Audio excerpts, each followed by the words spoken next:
bahay po hindi nagme-message. So because of emergency and unforeseen circumstances, ang ating pastor po ay may sakit. So it's only Thursday afternoon na sinabi na may sakit pala kasi may tinatanong ako, kinukulit ko yung pala nagsabi na masamang pakiramdam niya. He needs some rest, so let's pray for our dear pastor. So, siyempre medyo kinabahan ng dalawang elders. Yung elder, siya palang song leader, tapos si Elder Amado. So, Friday, nag-decide na po si Elder Amado na siya. So, sabi niya, natawag sa Ate Rose, so Palm Sunday nga daw pala ngayon. So, siyempre naiintindihan po natin si Elder, kahit naman nga ako na 2 days na bata-bata, ang hirap din gumawa ng message for a very short notice. But praise God, siguro, hindi siguro, God used me today for a very, very special message. So, salamat Elder Amado, you give me ng special Sunday, yung Palm Sunday, I expounded na lang po. Okay. So, before I'll start, let's pray po. Heavenly Father, gracious Father, Almighty Father, Lord, we worship you, we glorify your name. There's no other name, Panginoon. Wala kang katulad, ikaw nag-iisang tunay na Diyos. You are great, one, triune God. Lord, salamat Panginoon for your loving kindness, for your unconditional love that you have sent your only begotten Son to die on the cross for our sins. We are unworthy. We are just like a filthy clothes na sabi mo yung sa salita. But because of our sins, but because of what Christ did on the cross, we are white as a snow, Panginoon ko Diyos. Salamat sa iyong biyaya. Salamat, Panginoon ko Diyos, for the forgiveness of our sins. Purify our hearts, Panginoon, as I share the word of God. And for my brethren na makikinig na yung salita, ihanda mo ang kanilang mga puso. Be with us, O God. Ang banal mong Espiritu, Panginoon, ang siyang mangusap, and only your mouthpiece, O God. Hide me in the shadows of your cross, O God. All praises and glory to you alone, I pray. Amen. Amen and amen. Sorry. Okay, so marami sa atin nung nakakaalam na Palm Sunday. Di ba pag nung naging born again na tayo, hindi na tayo masyado, Palm Sunday pala. Pero sa lahat ng kagisnan natin, nung nagbubulay-bulay nga ako kagabi, Palm Sunday, nung bata ako, sabi ng magulang, mag-church ka. Si Palm Sunday, bumili ka yung palaspas, hindi ko alam sa palaspas palang Tagalog, ni-research ko pa po yan nung Friday kung ano yung palm. Pero alam namin kasi, pag yung nasa north ka, parang coconut yun, di ba? So you have to buy. Tapos nakikita ko sa altar namin, pag napunta ka, ilalagay daw doon. Tapos yung iba, kung ano daw na may miracle, may mga ganun-ganun siya, di ba? So we are really blinded, di ba? Kung ano yung Palm Sunday, parang pupunta lang tayo. We always thought na that Sunday is 1 week before yung resurrection. Yung parang, yan na yung Sunday na the following day is Holy Monday na. Yun lang yung natatandaan natin na yun na kasi ang nakagistan natin sa ating maling pananampalataya. Pero, hindi natin nakikita ano ba yung real meaning nung Palm Sunday. Actually, hindi po Palm Sunday yun. Wala pong nakalagay sa Bible na it's a Palm Sunday. It's a palm, kaya it's Sunday kasi yung pagtitingnan natin yung text natin, the next day, yung kasing Friday, yung Saturday na nag-ano si Jesus, the next day, yun yung Sunday, okay? So wag na po nating himay-himayin bakit Palm Sunday yun. Pero talaga actually it is the triumphal entry ni Jesus Christ sa Jerusalem. So bakit nagpunta si Jesus to go to Jerusalem? To celebrate the Passover. So, as we enter to this wonderful week, sabi ko nga, remembering yung passion of our Lord Jesus Christ. Diba yun na yun yung pinaghahanda. We know that all began dito sa Palm Sunday na mas alam natin na celebration or yung triumphal entry. ito yung pagpasok ni Jesus Christ sa Jerusalem at nakikita natin pag binasa nyo po yung nagwi-waving ng palms, tapos hailing him, masakin, yung iba naglagay ng cloak, parang yung carpet, pero actually in their hearts hindi nila alam po yung ibig sabihin yung ginawa ni Jesus Christ, Lord. The triumphal entry of Jesus into Jerusalem is very significant, even because He fulfilled the prophecy that revealed Jesus in a humble heart, na foreshadow niya yung death, and of course, it will end up sa Resurrection Sunday. So I will be touching ano ba yung ibig sabihin ng triumphal entry, tapos on the latter part, what He did on the cross, tapos yung guest speaker din natin sa Sunday, he will be touching on the Friday ng tapos on the resurrection. So sa binasa nga sa John 12 to 16, okay? So, how do we understand these events around the coming of our Lord Jesus Christ sa Jerusalem? Is it His betrayal, His death, or resurrection? So, ano bang sinasabi ng Biblia? Titingnan po natin that the heart and soul of the gospel of Jesus Christ, and these are the main events, pag binasa yung nag-occur lahat, sinulat lahat ng four gospels, Matthew, Mark, Luke, John, including this triumphal entry. Di ba merong mga, pag nagbabasa po kayo at nabasa nyo na po yung apat na gospel, merong may mga specialty ng bawat writer noon. Pero itong triumphal entry, lahat sinulat po ni Matthew, Mark, John, nung apat, Matthew, Mark, John, Luke. It is one of the things that occurs sa lahat ng gospels. Wala pong naiwan, hindi nila iniwanan itong triumphal entry because it's a very vital, very important before si Jesus Christ mapapako siya sa krus ng Kalbaryo. So traditionally, Palm Sunday kahit sa Jewish nation is a day filled with meaning for us as Christians lagi. Di ba pag nung hindi pa tayo born again, we go to church, celebrate Palm Sunday, dumadami ang nagsisimba. Di ba kasi sabi nila, if they go to Palm Sunday, meron silang na-bless ng palaspas. Wow, parang na-bless sila pag inuwi sa bahay, ganon. So we sing hallelujah. We've done it. We sing Hosanna. We praise the name of Jesus. We hail Him as a King, celebrating His entry into Jerusalem. Kasi gusto nila makipag-praise din si Jesus Christ. Pag tinignan niyo po sa Matthew chapter 21 verse 9, the crowds going ahead of Him and those who followed were shouting, Hosanna to the Son of David. Blessed is He who comes in the name of the Lord. Hosanna in the highest. So anong ibig sabihin ng Hosanna? So pag tinignan nyo naman sa Psalms chapter 118 verse 25 to 26, O Lord, save, we beseech you, O Lord, we beseech you. Do send prosperity. Blessed is the one who comes in the name of the Lord. We have blessed you from the house of the Lord. Sa triumphal entry pa lang, yung ginawa ng mga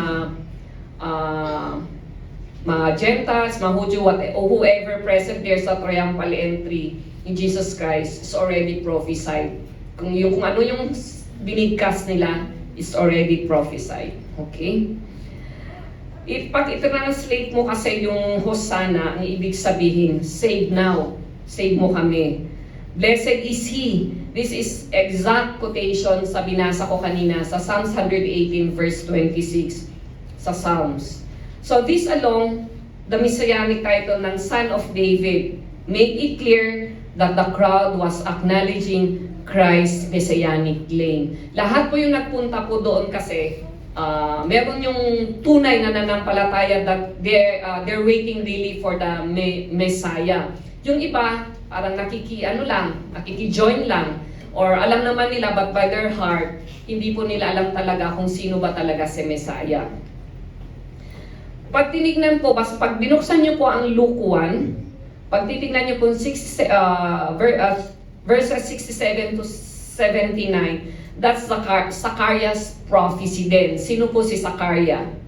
Siya po yung tatay ni John the Baptist. So medyo mahaba po to. Basahin nyo po sa bahay nyo po. right there and then pa lang po, di ba, priest siya kasi si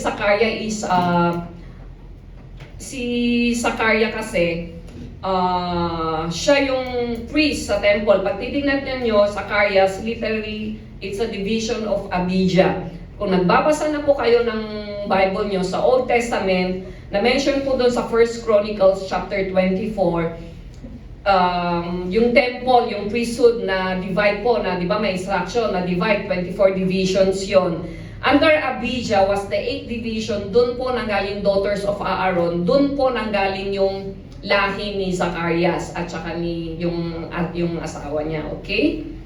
So, kung ako sa inyo, para na sabi ko, yung message ni Ate Lani, related talaga. Doon pa lang sa Zachariah, na po yung prophecy po doon, okay?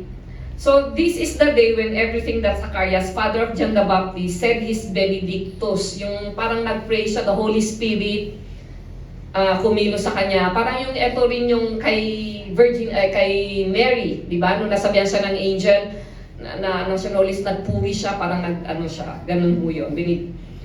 Parang yung Mary's Magnificat sa early part din ng Luke 1. So do you remember when he was told by the angel that he was going to have a child who could be the great prophet to announce the arrival of the Messiah? Tatay siya ni John the Baptist, di ba? Magkakaanak ka, siya yung mag-announce yung sa Messiah. His response was, this is it. This is the great moment, all that was promised to David, all that was promised to Abraham pa, hanggang sa New Covenant. He said, God has visited us and accomplished redemption for His people. He has raised up a horn of salvation for us in the house of David, His servant. This is the salvation from our enemies and from the hand of all who hate us. This is the God showing mercy to us, remembering His holy covenant, which He swore to Abraham. Pag tingnan niyo po kasi doon, pag nagbasa po na kayo ng Old Testament, talaga na po ang mga Israelites, naghihintay na po sila yung Messiah. Kasi even the Old Testament, mga prophets, pinoprophesy na po na there will be a Messiah. Okay? This is God bringing us to the holiness and righteousness that He pledged to us. This is God giving His people yung knowledge ng salvation that meron darating, that the one will forgive their sin through His tender mercy and grace. Ang sabi ni Zacharias, the coming of Messiah, is the sunrise visiting on us to sunshine on those who sit in darkness and in the shadow of death, and guide our feet into the way of everlasting peace. Basahin niyo po yung text. So the coming of Jesus, all of those great, may mga prophetic elements of salvation were coming into focus. Pag yung triumphal entry na, yun na nagkakalinaw na may Messiah na darating. And He comes to do what He had been promised from David hanggang Abraham, na magbibigay ng salvation. So yung triumphal entry, ito na yung mag-e-end ng 33 years na. Di ba, paparade na si Jesus na ako si Messiah. The 33 years, ma-e-end na siya. Okay? So gagawin niya na kung ano ang gagawin niya sa mundo, kung bakit siya pinadala ng Diyos Ama. Na nakita naman natin yung during Christmas na celebrate natin. Before that, the announcement was made by His birth by angels, di ba, na-affirm ng mga shepherds. Ito naman na yung triumphal entry, na I am the Messiah. So this triumphal entry is yung pinaka-peak na, or the pinnacle. Ito na yung parang capstone na for His evidence na to be the Messiah. All that needed to be done was done. Yun nga sabi ko. Tapos na. Based upon all the evidence, which yung mga tao na sa Judea, sa Galilee, so mag-gather na sila because it's the time also of the Passover.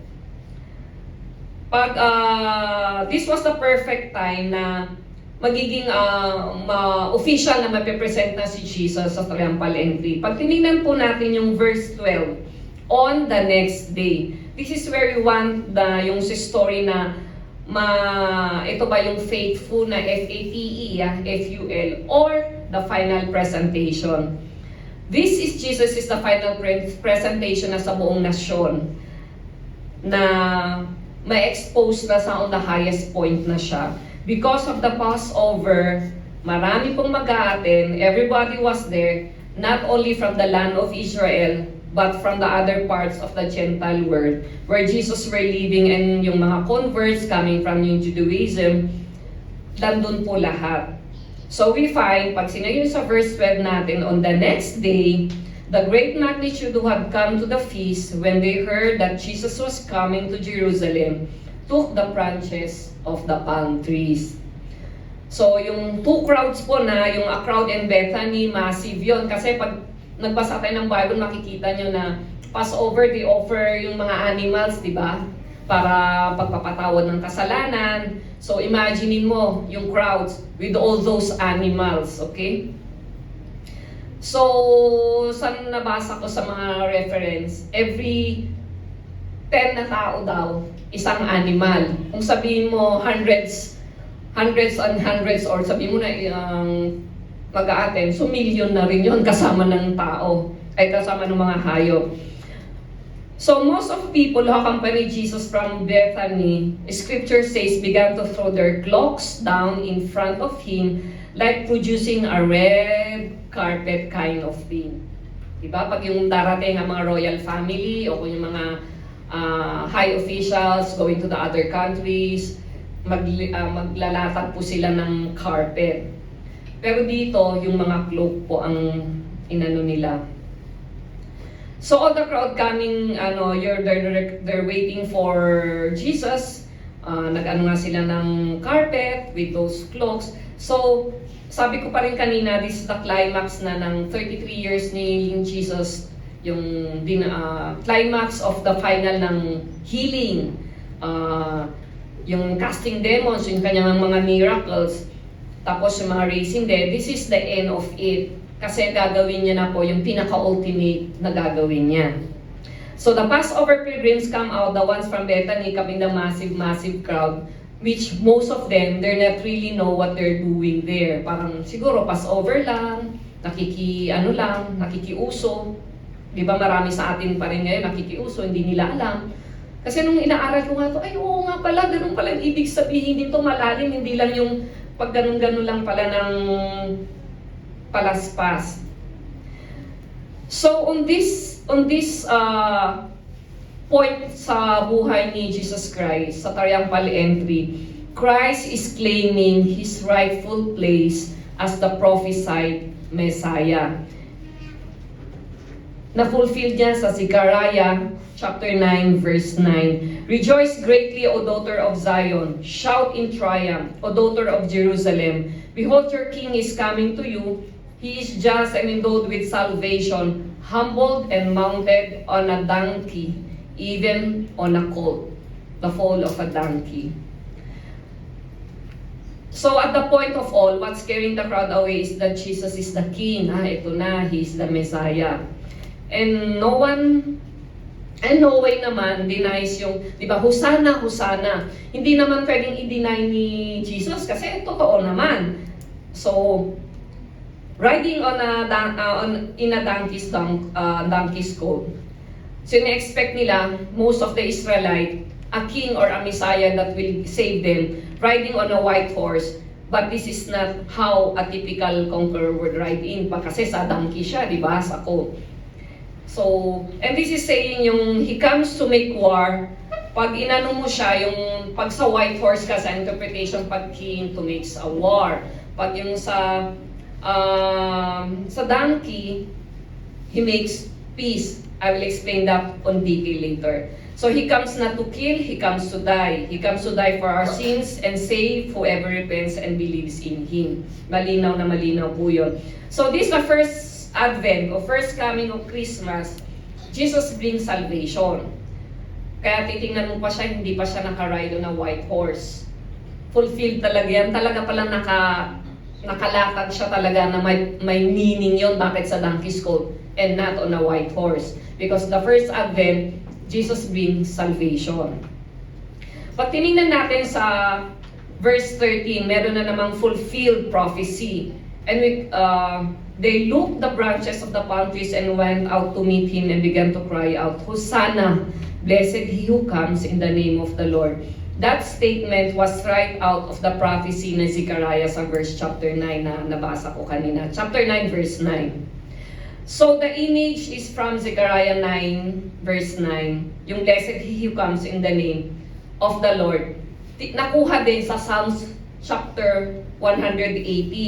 Di ba, na-mention din ni Pastor yung mga Jewish, yung may Halel sila, di ba, yung a portion of the service for certain Jewish festival, yung Halel, nagbabasa sila ng mga Psalms and they use it for praising the Lord, which until today ginagawa pa ngayon. Pag tinignan nyo sa Psalms 118, actually it's called the Conqueror's Psalm.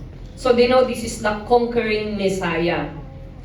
So when they are singing the Hallel, they are reciting the words of the Conqueror's Psalms while he is in posture fulfilling yung prophecy ni Zechariah chapter 9 verse 9. Actually, pag titingnan nyo yung Zechariah chapter 9 verse 9, yung prophecy na yon, may 4 elements na tinitingnan natin about describing the Messiah. Yung character ng Messiah. He is king, he is just, he brings salvation, and he is humble. Okay? Siyang king, just, siya ay magdadala ng salvation, and he is a humble king. So, Jesus Christ as king, titingnan po natin sa verse 14 po ng ating text. The fact that we know that sumakay sa young donkey, kaya colt ang word nun. Sa verse 15 din, na-mention sa verse 14 and 15 na he will not be ride on a white horse, na lahat na ine-expect ng mga Israelites. So these two prophecies are fulfilled. The prophecy of Jesus' posture, yung yung tayo niya on a call from Zechariah and the cry of the crowd sa Psalms 118:26 na yung conquering hero siya, the Lord has come actually. Yung sa Psalms 118:26 na yung shinout po ng mga blessed he who comes in the name of the Lord. We have blessed you from the house of the Lord. Tapos pag tinignan nyo po, di ba may dagdagan na even the king of Israel.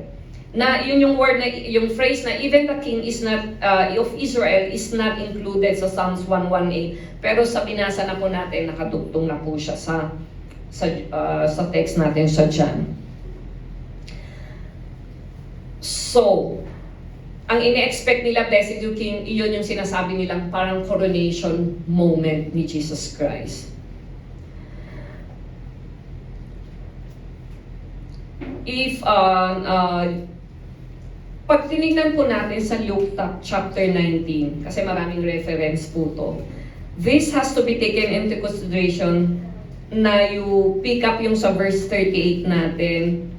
As he was approaching the descent of the Mount Olives, the whole multitude of the disciples began to praise God joyfully with a loud voice, miracles that he had seen. Ito po yung mga, pag binasa nyo po yung mga reference pa natin, ito yung mga taga Bethany na nagpunta po, na nagsha-shout po ng blessed is who comes in the name of the Lord. Tapos, peace in heaven and glory in the highest. Yung mga binimigkas po natin, so na-mention po lahat noon sa Matthew, Mark, Luke, John. Lahat po na alam nila na nagpipraise po lang ng Hosanna, blessed he who comes in the name of the Lord. Na sabi ko kanina sa quote ng Psalms 118. Pero hindi nila po alam na marami po sa kanila ay apostate or apostasy. Yung nagbibigkas ka, alam mo ng Messiah, pero deep inside of your heart, hindi ka naniniwala na He is the King because you are expecting a different kind of King. Okay? So, the nation was apostate. Ang gusto nilang makita talaga is the Messiah that the promise in the Old Testament na yung typical na king na yung mga king na talagang sit on a throne na in war. Pero anong ibig sabihin why Jesus rode on a donkey? Medyo bata pa nga, di ba? Kaya quote.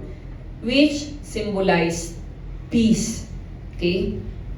It might have been a triumphal entry in one sense, but in another sense, it was a cheerful entry. Okay, I'll explain that later. Jesus Christ, right there and then pa rin, pinakita na niya that He is humble. Christ coming to earth, is the supreme example to us of humility. Anak siya ng Diyos, alam niya yon, anak siya ng Diyos. Pero syempre kung ikaw doon, halimbawa, ikaw si Prince William, di ba? Tapos pupunta ka sa mga ganon. Instead na white horse or ano, binigay sa'yo coat. Inano ko lang, the feeling ba? Anong feeling mo? Di ba, alam mo na royal ka. Pero si Jesus Christ, He stayed as humble talaga siya. It's a cheerful entry actually. Yung pagpasok mo, you're batang-batang nakuha ng mga disciples niya na donkey, doon siya nakasakay. Sinasabi ng mga tao, Hosanna, Hosanna, blessed he who comes in the name of the Lord. But in their heart, hindi nila alam na si Jesus Christ ang kanilang kaligtasan. When a king come into proclaim war, sabi ko, lagi kong sinasabi kanina, he rode a horse that is a white horse. It symbolizes. Historians say, when a king rode a donkey, he was coming in peace. Pag tinignan nyo sa kaugalian pala pag donkey, you're coming on a peace even you're a king. Sabi sa Zechariah 9, chapter 10, it is a prophesied text din to. I will cut off the chariot from Ephraim and the horse from Jerusalem, and the bow of war will be cut off, and he will speak peace to the nation, and his dominion will be from sea to sea, and from the river to the ends of the earth. So tingnan natin yung details on the Zechariah. This is all related yung sa verse 13 and 14. I will cut off or take away the chariots. Ang ibig sabihin nito, an end to the main vehicle of war. Yung no need for horses to use in war. So the bow of the war will be cut off. No need for bows or arrows for fighting. He will speak or proclaim peace to the nations. Ibig sabihin ko, his message will be one of reconciliation. It is Christ who reconciled us to God the Father. Di ba po? Because of our kasalanan. His dominion will be from sea to sea. The king will control extended territory with no enemies of concern. So Jesus fulfills the prediction, the prophecy of Zechariah. Worldwide peace proclaimed by His humble King will be a fulfillment of the angel's song na nakasulat ni Luke sa chapter 2 verse 14. Glory to God in the highest, and on earth peace among men with whom He is pleased. Sa New King James, goodwill toward men. Yung Christ's journey on a donkey hardened back of the foreshadowing of a father sacrificing his own begotten son. Yung pagsakay niya, yung triumphal entry talaga yon. Yung parang eto na yung, ano ba sa Tagalog yun? Basta hindi ko ma-express sa Tagalog eh. Yung foreshadowing, yung parang alam mo na yung mangyayari, but being an obedient son to the Father, you just obey. Okay? Pero marami sa atin, marami sa mga pinanggalingan natin, the coming of Christ, marami, it ends on yung Christmas, kasi yun ang joyful eh, di ba? Yung triumphal entry, parang wala lang. Hindi nila masyadong nabibigyan ng pansin that the triumphal entry to the cross, to the resurrection, yun po talaga naman ang purpose bakit pinanganak ang ating Hesus Kristo na Diyos. But the next time He comes, sabi sa Revelation 19 verse 11, behold a white horse, and who sat on it is called Faithful and True, and righteousness He judges and makes war. Ito na po yun. First coming, pumunta siya came in peace to die. Pero next time, in the second coming, He comes in war to kill. So the final presentation nito lahat na fulfill ng prophecy. So mga kapatid, wag po tayong huminto sa Pasko. Wag po tayo, let's all remember yung kasi kailangan may triumphal entry.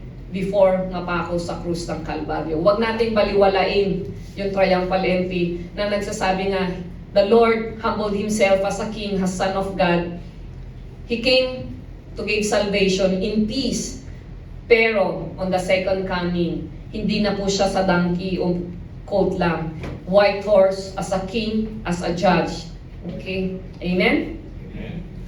Another point, yung sa verse 16, pag binasa nyo, na-confuse ang mga disciples. If you're reading the Bible, makikita nyo na sinasabi ni Jesus Christ, bakit ako, mamamatay ako? Di ba sinasabi niya, ba't ka mamamatay? Tapos, i-shortcut ko na yung story, alam ko naman siguro nagbabasa kayo. Tapos pati si Peter, di ba nangungulit, hindi ka mamapatay, hindi. Pero inano pa nga, ni-rebuke pa ni Jesus sa Satan, di ba? So, Lord, you're not going to die. We're not going to let that happen. Yun ang mga words ni Peter. Pero sabi niya, get thee behind me, Satan, sabi ni Jesus Christ kay Peter. So, the next thing you know, yung dito, he's raising na yung parang sinasabi niya na eto na, humanda na kayo kasi I'll be going to die. Kung bagay yun naman yung ultimate purpose niya is to die on the cross for our sins. Pero pag tinignan niyo po sa mga disciples niya, mga 12 disciples, they don't really understand this. Okay? Pero sige, sa John chapter 14:26, sinabi niya doon na, will teach you all things, bring all things to come to your remembrance, and the Spirit will teach you by you the things concerning me. So, i-wrap up ko na lang on this. Di ba sa verse 16, hindi po nila naiintindihan na mamamatay na siya, eto na. Kaya dito ako sa triumphal entry, now going to the cross. Pero itong disciples niya, hindi naniniwala. Bakit? Kasi, wala pa yung Holy Spirit sa kanya na ipapaintindi. Pero, nung during sa Acts na the Holy Spirit came to them, that's the time that they understand about it already, yung bakit sinabi ni Jesus Christ yung namatay. Okay? That's why I encourage you mga kapatid to really read, study, meditate the Word of God. Kasi nung nag-umpisa na, marami po ang nagsasabi na ang salita ng Diyos ay hindi totoo. Diba? Marami ba? You know what? When the Holy Spirit filled you, yung i-guide po kayo, wala pong text dito sa New Testament na hindi po related dito sa Old Testament. It's a proof kahit yung triumphal entry, Zechariah pa lang, pinrophesy niya, and he fulfilled it. That's how true our faith is. This is how true the Bible is, na ang Diyos natin ay totoo. Amen? Okay. Kasi, we know where the historical Jesus lies. He lies on every pages of the scripture. Just exactly what God placed His divine relation about Him. The Bible is all about Jesus. Okay? So, ilagay natin sa, di ba marami sa atin, parang ngayon lang ko naisip to. Maybe the Lord let me tell you this. Di ba marami sa mga pinanggalingan natin, a week pa lang, which I did it actually when I was in college also. Kasi may mga friend ako na bisita di iglesia. Sabi nila, if you visit, 7 ba? Or 9? 9. Visit ka ng 9 na iglesia na whatever you pray, whatever you wish, pagkatapos ng Holy Week, sasagutin ng Lord. Which I did. Ginawa ko din yun. Pero hindi nila alam na hindi po totoo na Jesus is about all in the Bible. So hinahamon ko kayo mga kapatid. Kaysa kung anong gawin natin ngayong Holy Week, Monday to Saturday or Sunday, meditate and read the Word of God. Tingnan nyo po lahat kung ano yung triumphal entry. Kasi yun po yung madalas nakakalimutan eh. From birth of Christ, they go to the cross, resurrection, but the triumphal entry is very, very, very significant or vital. Okay? If Jesus doesn't go to the cross and die, very simple na wala pong pupunta sa heaven, wala pong souls na mariredeem. This wouldn't be anybody that from Adam So ngayon, kung hindi siya namatay, wala pong pupunta sa langit.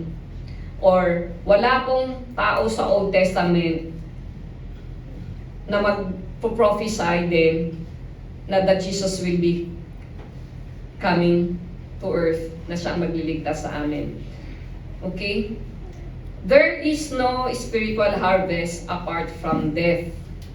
Kung hindi siya mamamatay sa krus ng Kalbaryo, wala pong maliligtas. Because He must die if anyone is to live. But the main purpose, bakit siya namatay, it's for God the Father. Because siya lang ang pwedeng magbayad sa ating kasalanan. Amen? Siya ang pinaka-ultimate. Kaya from the birth, from yung 33 years to the triumphal entry, up to his last breath sa cross, He did that for God. Tayo po ang recipient. Okay? Tama yun, naintindihan nyo? Namatay siya, tayo na lang po yung nag-benefit din po yun, that whoever believes in Him. Whoever repents and believes. Amen? So, He says, here's the gospel, the message is in the cross, na mamamatay siya nga. Okay? Always remember that. Pag tinignan po natin sa Matthew chapter 16 verse 24, mas malalim po ang tawag ng Diyos sa atin. If you want the life that my death brings, then you give up your life. You deny yourself, you take up your cross, you follow me. You turn from your sin and your personal ambition or in personal will, and you fall at my feet.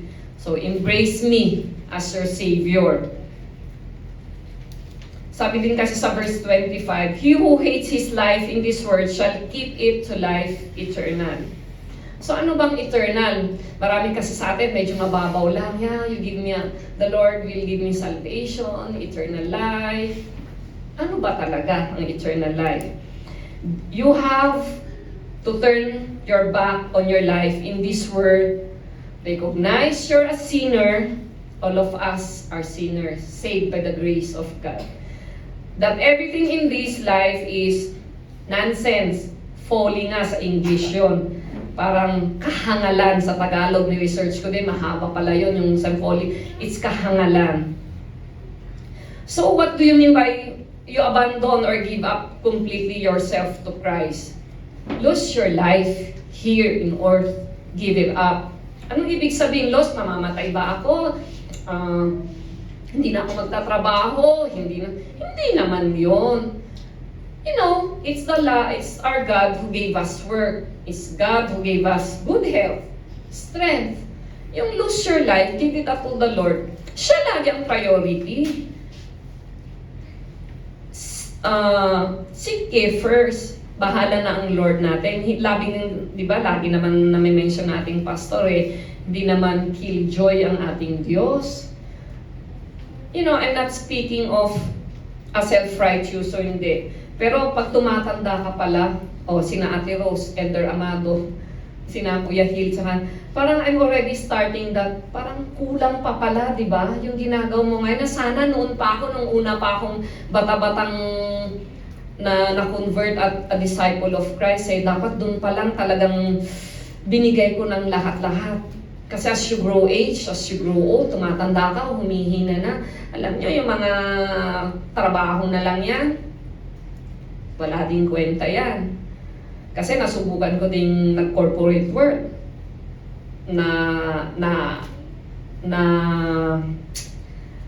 at ano ba yung sabi ko, na-reach ko rin yung gusto ko yung career. So, kailan ba ako tinatigil ni Elder Bob? 2006 or 7. Sabi ko, hindi ka kaya rin. Siyempre, masasayang din ang ano mo nun.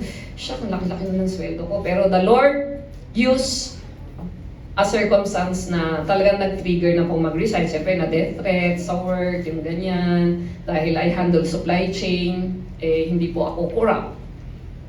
Tapos, malaki po yung company namin. So, the rest is history. Pero sabi ko nga, oo nga pala, kahit anong talino mo, kahit anong ganyan kang career. But if the Lord will take it, just take it in a split of a second. So why won't you serve the Lord, prioritize Him, na hindi niya tatanggalin lahat sa buhay mo, na humihinga ka pa. Ang hirap naman na nakalatag ka na sa ospital, naubos ang lakas mo, all resources for all this world about this life, that you not give it all yourself to Christ. So, ang sinasabi ko, literally not dying now to follow Christ, but dying your old self. Kung tatamad-tamad ka magbasa ng salita ng Diyos, tatamad-tamad ka mag-share ng the gospel of Christ, tatamad-tamad ka sa church for your ministry, pag may na-assign sa'yo ng pastor, either absent ka, hindi ka a-attend, hindi mo gagampanan. So sinasabi mo, I'm already in Christ, a disciple of Christ, pero malalim po ang tawag ng Diyos sa atin. Get out from your old self, live to the new life. New self in Christ, living a life worthy for Christ, not living in our habitual sins. Habitual sins like, napaka-naturalize mo na ng magsinungaling, hindi ka nagbabasa ng Bible, pero sinasabi mo nagbabasa ka. So, sa verse 20, if anyone serves me, let him follow me. And where I am, there shall my servant also be. So, ano ba ng reward? Ano ba yung end reward of this? Siyempre, hindi natin nakikita dito sa earth. Hindi po kasi yung material blessings as a reward, a good career. Actually nga, lagi namin sinasabi ni Elder Bong, yung mga yan na lang, bonus points na lang yan eh. Actually, bonus points lang yan. So, but the eternal reward in following Jesus is heaven. Eternal life in heaven. Okay? Lagi po natin sabihin, lalo na tayo may mga anak pa na maliliit, if you teach the gospel, you tell them that there is hell. Sabi nga ni John MacArthur daw, napakaganda daw mag-share ng gospel sa mga bata. Kasi they know heaven in hell. They know yung hell talaga. Pero pag matatanda ka na, parang ayaw mo na napapakinggan yung hell eh. Kasi alam mo nga na nagmamature ka, that there's really hell and heaven. So, why would I hate my life in this world? Hindi naman yung hate na lahat ng hindi naman yun. Don't conform to the standards and economies of this world. Ang dami nating practical exam. If you are a true disciple of Christ, huwag kang magdadaya. Huwag kang magdadaya ng tax mo. Kung may business ka, huwag kang magdadaya ng tax mo. What else the application? Pag magano ka sa mga government agency sa LTO, huwag kang magbabayad sa LTO. Yung mga ganon, ang dami-dami. Okay? Why would I give up my life and forfeit to embrace Jesus Christ? Because if we serve Him, if we follow Him, we'll be here where He is. Where is that? Heaven. Actually, there's a heaven on this earth. Where? The nearest heaven sa church. Sabi nga ni John MacArthur yun, if you're looking for a heaven because it's a broken world, sinful world, you know what? If you love Christ, you love the church because church is the heaven on earth. Amen? Kaysa nasa labas kayo kung ano-ano-anong ginagawa nyo, ibuhos nyo ang oras nyo dito sa church, sa ministry. Amen?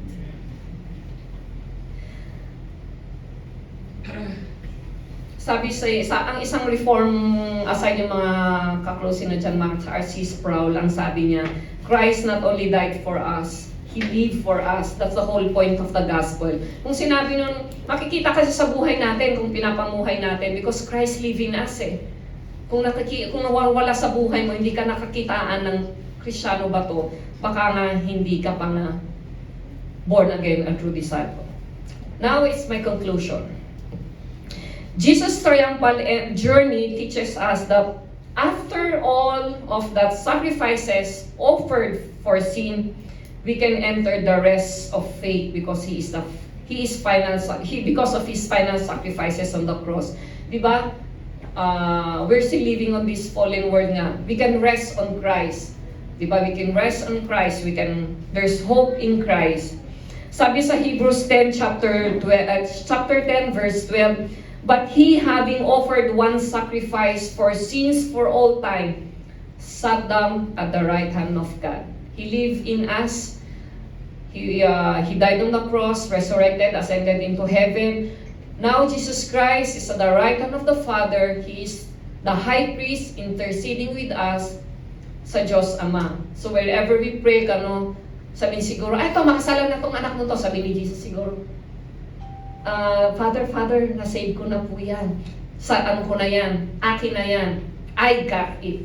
I got you. Jesus, yung siya sa atin. Amen?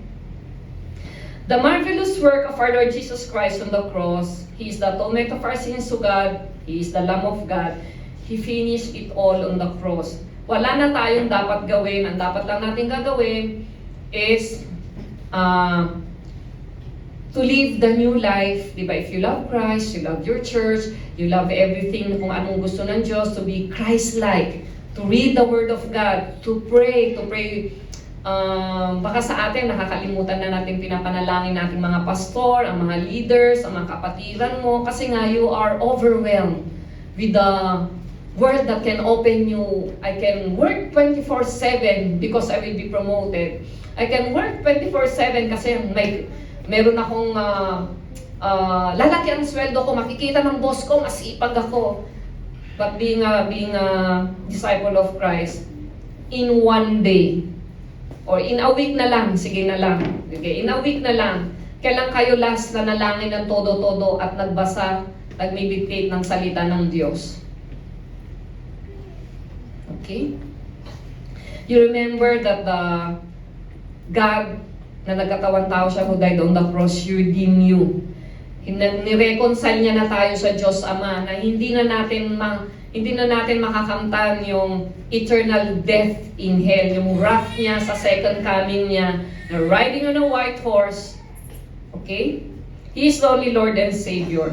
So forgiveness of sins is the heart of salvation.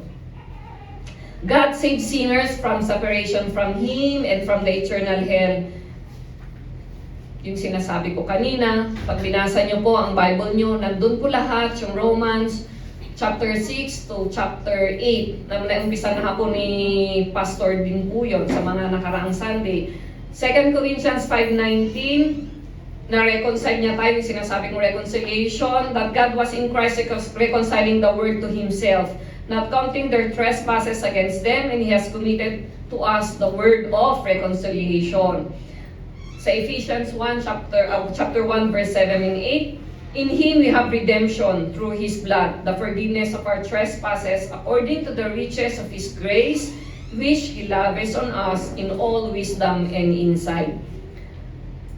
Hebrews 9:22, according to the law, one may almost say all things are clean with blood, and without shedding of blood there is no forgiveness. Kaya mismo pinahirapan siya, talagang gagawin niya lahat yon na sa Isaiah pa lang na-mention, di ba, lahat na kung magiging kawawa siya, mga katawan niya, talagang by His blood, yun lang talaga ang magkakaroon tayo ng salvation.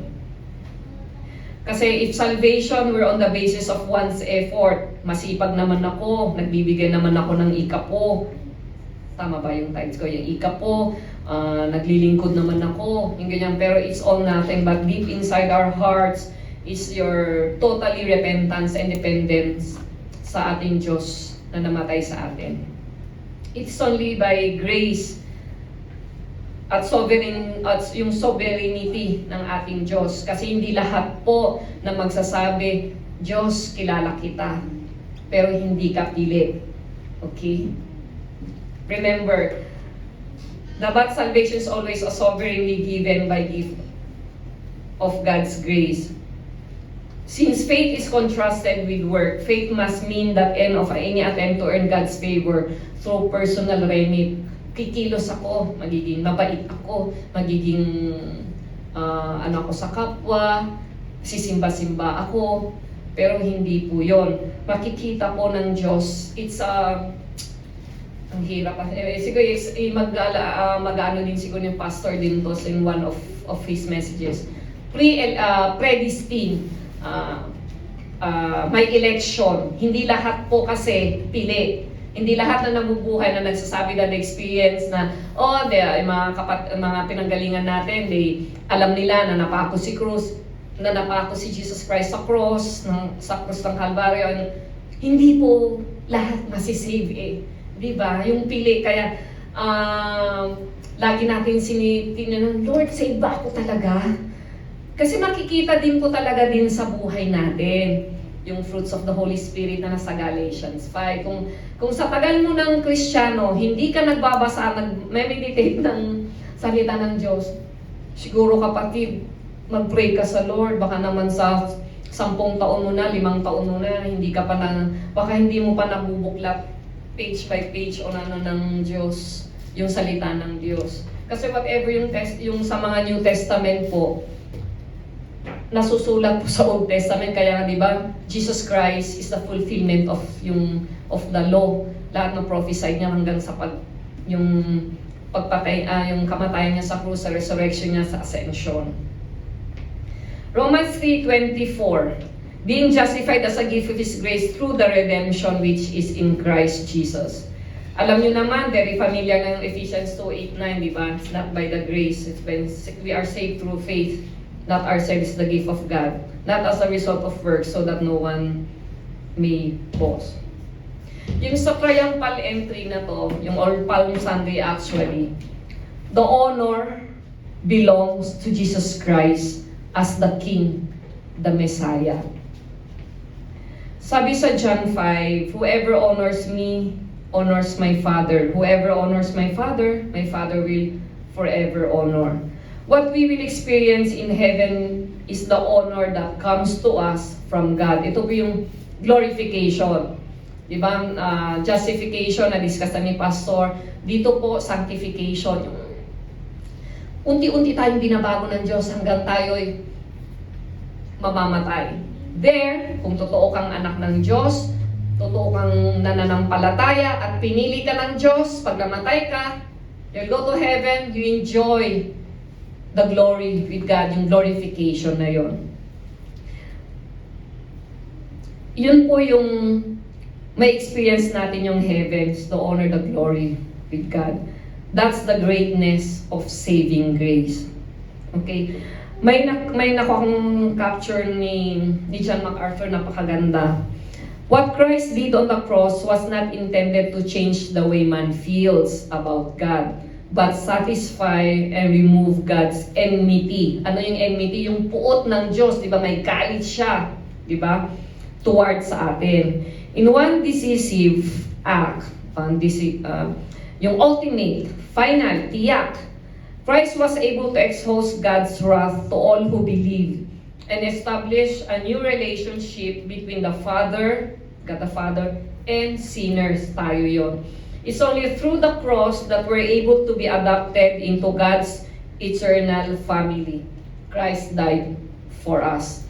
Imagine yung, kasi God is holy, God hates sin. Pero it's only what Christ did on the cross ang nakapagtanggal ng yung puot, yung galit ng Diyos sa atin na dapat tayo ay pupunta sa impyerno, eternal death. Pero praise God, thanks to our Lord Jesus Christ that He died on the cross for us.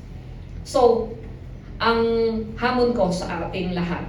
So, okay na ba yun? Namatay na si Kristo, I believe, ligtas ako. Meron pong isang for our children of God. So we receive that precious gift. We have that wonderful gift. So tayo naman po is nakita natin that we see Jesus doing evangelism, promising heaven to those who will give up their lives to embrace His life, His death, His resurrection. Ang message po na yan ni Jesus Christ is we bring it even today, hoping that there will be some like those who will hear it and believe. Ang ibig sabihin po natin nito is we share the good news, we share the gift that we have na eternal life, salvation sa ating mga kapwa, sa ating mga family, sa ating mga kaibigan. Hindi po natin mamaliitin ang ginawa ng ating Diyos sa krus ng Kalbaryo. We have eternal life. We will enjoy Him forever and ever in heaven. But siyempre marami tayong mga kaibigan, maraming mga mahal pa sa buhay na hindi nakakilala sa Diyos natin. If I were you, you tell them the story about the triumphal entry to the cross, to the resurrection, to the ascension, that Christ is at the right hand of God, interceding with us through prayer. We are all sinners. Salamat sa Diyos na tayo naligtas. Huwag po natin sayangin ng ating buhay, remaining years, that we will use it for God's glory. We are all imperfect. We are just perfect because of Christ. We are justified. So, sabi nga ni Elder Bong, o nga, dapat hindi tayo nag-judge. Yes, hindi na po na nag-judge. What we can only do, kaysa mag-judge ka, let's just pray for those person. Kasi our God is sovereign. Tatapusin niya ang lahat ng inumpisahan sa ating buhay. Let us pray. Heavenly Father, we thank